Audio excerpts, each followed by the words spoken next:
So last time we were tasked with answering a few questions about the exhortations to the various members of the households in the families of the Cretans who had been damaged by some of the false teaching that Paul discussed in chapter 1. And the first question I asked was, is this an exhaustive list of exhortations to the members of the household? And of course, the short answer is no.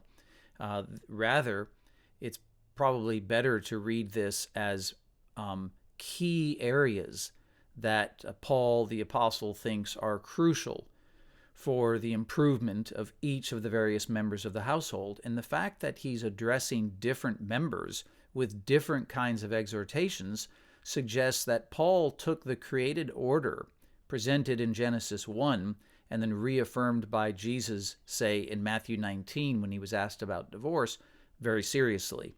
For there you remember that Jesus said that when God in the beginning created humanity, he created us male and female.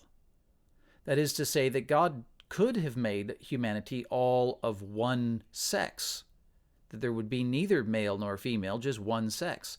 But instead, God chose to make two sexes, the male and the female. And he did this because he wanted each of the sexes to have a different role.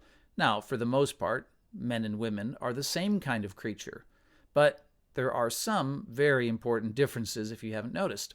Honestly, nowadays, it seems that people maybe don't notice it so much, or it's not as obvious as it used to be.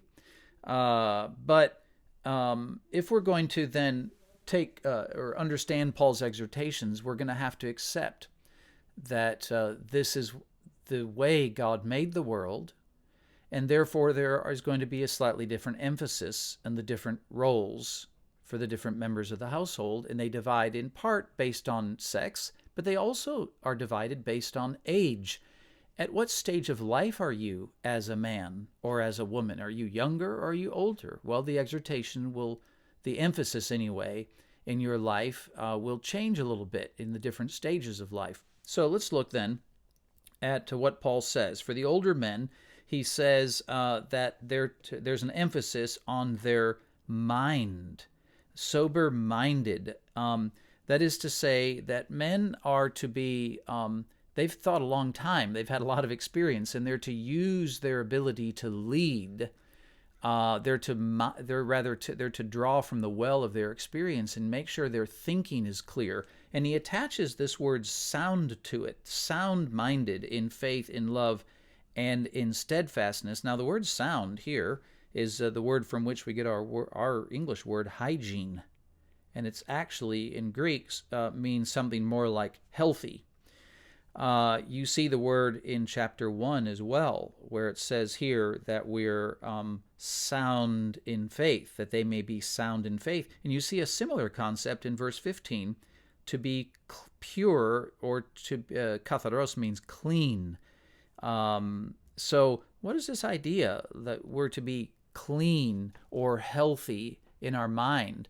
Well, the idea is that Paul is talking about what makes human beings truly beautiful people, winsome, attractive people in their character, that is.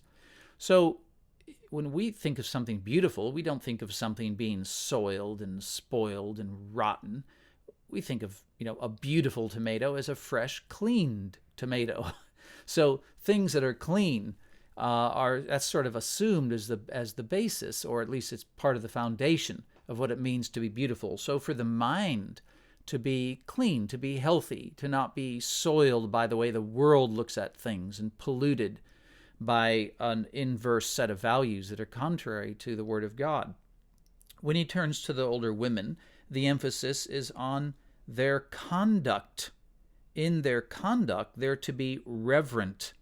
And the word reverent means something like a priest-like. It means that they're to show in their conduct that they're worshipers of God. And that means that in what they do, how they live, their conduct, is demonstrating to the world around us that they are worshipers of God, that he's their primary love, their first love and loyalty in life. And they're not to be slanderers. They don't use their speech to gossip and to demean other people, to put down other people, because older women know how important their language can be in shoring up, encouraging, and supporting people in the world. How important it is not to utter a word that tears people down. And then it turns to the younger women. Older women, of course, also, by the way, are supposed to be training the younger women. That's a massive undertaking that isn't always done so much these days, but is crucial, that older women seek out opportunities to school and to educate younger women on what their role as younger women is, which is, of course, primarily oriented toward their families, to be working at home, not just be at home, but to be working. And of course, Paul isn't suggesting that women never work of any kind. One of his closest partners, the team, the married couple of Priscilla and Aquila, of course, were themselves tent makers. It's not that women never work. It's that their primary value in life, their primary emphasis and role is focused on their home, on their husbands, and on their children. And if a woman makes her career or her work outside of the home as her primary value in life, then that's to turn things upside down. It's not what God equipped the younger women for. Then he turns to the younger men, and the emphasis there is on their teaching and on their speech, that they might have healthy and sound speech.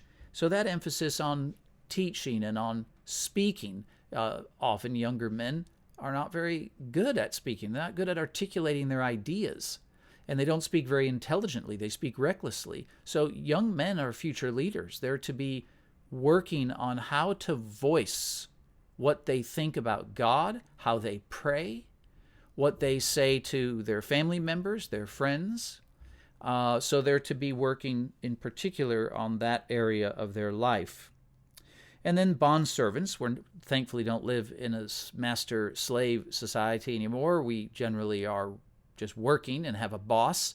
And so the emphasis there is on the desire to be well-pleasing to our bosses, not argumentative, certainly not pilfering, not stealing things. So to aim to please our bosses, and it's not conditioned on whether those bosses are themselves very wise or good bosses, but rather to be trying to contribute to the success of whatever the organization is we're a part of. Now, for next time, the challenge is going to be on this area, this final paragraph here, where the attribute of the grace of God is brought up. How does the grace of God help us to fulfill all these exhortations up in this area here? How do we become more beautiful in these particular areas as a result of the help that comes from the grace of God? Why not the wisdom of God? Why not the love of God? What is it about the grace of God that is a particular help for us as we strive to become truly beautiful members of our households? Best wishes, and we'll see you next time.